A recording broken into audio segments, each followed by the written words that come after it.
বন্ধুরা কেমন আছো তোমরা সবাই? আশা করছি সবাই অনেকটা ভালো আছো, আমরাও খুব ভালো আছি। চলে আসলাম আবারও একটি ইন্টারেস্টিং ব্লগ। সকাল সকাল রেডি হয়ে আমরা দুজন বর বউ মিলে বেরিয়ে পড়েছি শিলিগুড়ির উদ্দেশ্যে। তো দেখো গাড়িতে উঠে পড়েছি। আসলে আমরা শিলিগুড়িতে যাচ্ছি কারণ হচ্ছে আমার যে ছোট্ট দোকানটা আছে ওখানে কিছু কেনাকাটা করার জন্য। শিলিগুড়িতে দেখি কীরকম কী রেট পড়ে, প্রথমবার যাচ্ছি, এতদিন তো মানে এদিকেই কেনাকাটা করেছিলাম। তো দেখো চারদিকের পরিবেশটা কত সুন্দর, এদিকে যাচ্ছি আর চারিদিকের পরিবেশটা অনুভব করতে করতে যাচ্ছি। আর আমার বর এখানে মোবাইল দেখতে দেখতে পুরো ঘুমিয়ে পড়েছে, এটাই আমি শেয়ার করছিলাম। আর তখনও ও জেগে গেছে। এইদিকে রাস্তাগুলো কত সুন্দর, দেখো আমাদের গ্রামের রাস্তাগুলো তো ওরকমই সোজা শুধু। আর এইদিকে দেখো কত সুন্দর, মাঝখানে কত সুন্দর করে ফুল। জায়গাগুলো এতটাই সুন্দর ছিল যে মনে হচ্ছিল যে মাঝখানে দাঁড়িয়ে ফটো উঠি। তাই এখানে আর কি ভিডিওতে শ্যুট করে রেখেছি। কত সুন্দর জায়গাগুলো দেখো, চারদিকটা কি সুন্দর, আমার তো খুবই ভালো লাগছিলো। তোমাদের কেমন লাগলো জানিও। তো এভাবেই চলতে চলতে চলে যাচ্ছি প্রায় শিলিগুড়ির দিকে। আর আমার এই ভিডিওটা ছিল দুদিন আগে শ্যুট করা, তো আজকে শেয়ার করছি। আসলে দুদিন খুব ব্যস্ততার মধ্যে সময়গুলো যাচ্ছিল, তো আবারও ব্লগ শ্যুট করে রেখেছি, ওটা নেক্সটে শেয়ার করব। তো চলতে চলতে দেখো এই যে এটা হচ্ছে তিস্তা তোরসা ব্রিজ।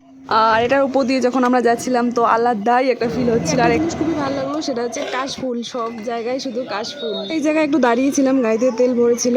তো দেখো চলে এসলাম প্রায় শহরের দিকে। আর এইদিকে শুধু উঁচু উঁচু বিল্ডিং, গাড়ি ঘোড়ায় ভর্তি, মানুষজনে লোকজনে একদম ভর্তি। তো প্রায় অনেকটা সময় লেগেছিল আমাদের গাড়িতে যেতে, প্রায় 3 ঘন্টা লেগেছিল, 3 ঘন্টার বেশি হবে হয়তো। এতটা বোরিং লাগছিল কি বলবো একদম। সকালে শুধু বাড়িতে ডিম সিদ্ধ ভাত খেয়ে বেরিয়েছিলাম, তো অনেকটা আবার গাড়িতে ওঠার পর খিদে পেয়েছিল, তবুও কিছু করার ছিল না কারণ গাড়ি তো সব জায়গায় থামবে না। গ্রামের মানুষদেরকে যতটা সহজ যতটা সরল আমরা ভাবি বা সত্যিই তাই, কিন্তু শহরের মানুষগুলোকে বোঝা খুবই মুশকিল। যেমন আমাদের কথাই বলছি, আমরা শিলিগুড়িতে গিয়েছিলাম কিছু না জেনে বুঝেই। আমরা ভেবেছিলাম হয়তো শিলিগুড়িতে যাব, ওখানে দুজনকে খোঁজ করে সব কিছু ইজিলিভাবে হয়ে যাবে, কিন্তু না, সব জায়গার মানুষ সমান না। তোমাকে সবাই শুধু মানে খালে পড়তে সাহায্য করবে, কিন্তু দাঁড় করাতে কেউই সাহায্য করবে। আমি আমার বিবেক থেকে একটা কথা বলতে পারি, অন্যকে বিশ্বাস না করে নিজে যেটা ভালো মনে হয়, নিজে যেটা ভালো বলেছে ওটা করা একদম শ্রেয়। তো আমরা কিন্তু আমাদের কাজ শেষ পর্যন্ত খুব ভালোভাবে সুসম্পন্ন করতে পেরেছিলাম। তো যাই হোক, আর কিছু বলছি না। এইমাত্র গাড়ি থেকে নেমে আমরা টোটোতে উঠে পড়লাম, এখন যাব মহাবীর স্থানে। তো এই টোটো কাকুকে বললাম, তো উনি এখন নিয়ে যাবেন। তো আমি গাড়ি থেকে নেমেছিলাম জলপাই মোড়ে, এখান থেকে 10 টাকা টোটো ধরে মহাবীর স্থানে এসেছি। এখন হেঁটে হেঁটে যাচ্ছি দুজনে, দেখো। আর এখন যেহেতু পুজোর সামনে, চারদিকে শুধু লোকজনের ভিড়, কেউ কেনাকাটা করছে, কেউ হচ্ছে। আমরা এখানে একটা দোকানে চলে এসেছি, এখান থেকে কিছু শাড়ি নিয়েছিলাম, আবার গিয়েছিলাম 2-3টা দোকানে। তো ভালো করে এই যে প্যাক করে দিয়ে দিয়েছে দাদারা ওখানকার।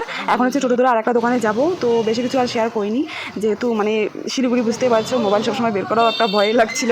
তো এইদিকে কিন্তু অনেকটা রাত হয়ে গেছে, প্রায় আমাদের অনেকটা রাত বলতে এখন 6:30 বাজে। এবার হচ্ছে লাস্ট গাড়ি আমাদের ধরতে হবে, যার জন্য তাড়াতাড়ি করে যাবো।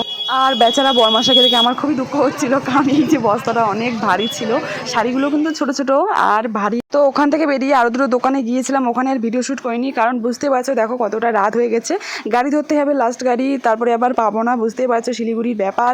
তো ওখানে গিয়ে আবার খাওয়া দাওয়ার ব্যাপার আছে, সারাদিন কিচ্ছু খাইনি কারণ সময় পাইনি। তো তাড়াতাড়ি করে টোটোতে যাচ্ছি, দেখো চারদিকে এত ভিড়, মাঝে মাঝে মানে 2-3 মিনিট করে দাঁড়াতে হচ্ছিলো এই গ্যাঞ্জামের জন্য। তো দেখো এখন এসে পড়েছি প্রায় একটা হোটেলের কাছাকাছি। চলে আসলাম একটা হোটেলে, খাওয়া দাওয়া করবো। এখন ভাতই খাবো কারণ সারাদিন না খাওয়ার পর বুঝতে পারছো শরীরের অবস্থা একদম বেহাল। কী কী খাবার আইটেম আছে চলো তোমাদের দেখিয়ে দিই। এখানে একটা দিয়েছিল ভাজি, ঘান্ট, ডাল, পাঁপড় ভাজা, তারপর হচ্ছে লাস্টে মাছ নিয়েছিলাম।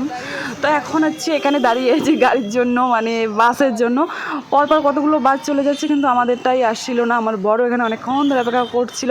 তো দেখো ফাইনালি পেয়ে গেছি। আর এত ভিড়, মানে শেষ পর্যন্ত পা রাখার জায়গা ছিল না, এত কষ্ট করে এসেছি। যাওয়ার সময় তো গিয়েছিলাম এসি গাড়িতে, আর আসার সময় এই বাসে একদম দাঁড়িয়ে এসেছি।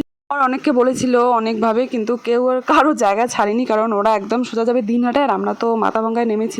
মাথাভাঙ্গায় অনেকক্ষণ পর ভাবছিলাম কখন গাড়িটা আসবে। এই যে দেখো এখন প্রায় মনে হয় 9:30 বাজে। এই যে সবাই এখন নামছে, মানে এতক্ষণ সবাই তো একদম দমবন্ধ অবস্থায় ছিল। তো যাই হোক, আমরা মাথাভাঙ্গা এসেছি, এখান থেকে বিরিয়ানি আর মোমো নিয়ে যাব বাড়িতে, কারণ অনেকটা রাত হয়েছে। এখান থেকে গিয়ে বাড়িতে আর ইচ্ছে করবো না রান্না করতে, তো যার জন্য দুজনেই নিয়ে নিলাম 2 প্যাকেট করে। তো এখন চলে এসেছি বাড়িতে, দেখো অনেকটাই রাত হয়ে গেছে। এখন তাড়াতাড়ি করে হাত মুখ ধুয়ে খেয়ে ঘুমিয়ে পড়বো, কারণ কালকে সকালবেলা উঠে এগুলোকে গোছাতে হবে। তো সারাদিন বাইরে থাকার পর কী যে একটা অবস্থা হয়, পুরো হাত পায়ে আমার ব্যথা হয়ে গেছে। আর গাড়িতে যেহেতু প্রায় 3.5 ঘন্টার মতো দাঁড়িয়েছিলাম, তো একটা বাজে অবস্থা। তো যাই হোক, দেখো এখানে আমরা দুজনে নিয়েছি। তো খেয়ে এখন দুজন মিলে একটু গল্প করছিলাম, আর কতগুলো টাকা খরচা হলো। যাই হোক, আজকের ভিডিওটা এখানেই রাখছি, কালকে আবার দেখা হবে। টাটা সবাইকে, শুভরাত্রি।